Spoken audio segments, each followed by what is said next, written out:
Napanatili ng bagyong Jenny ang lakas nito.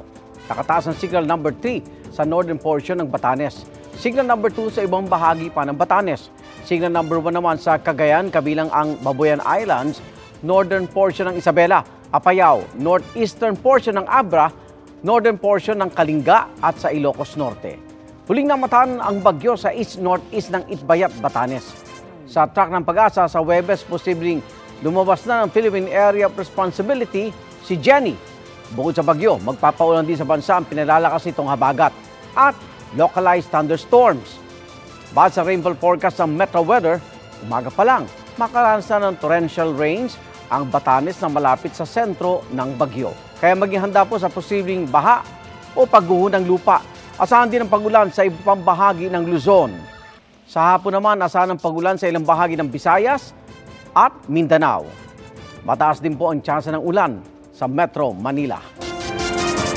Mga kaibigan, samahan nyo kaming saksiyan ng mga balita.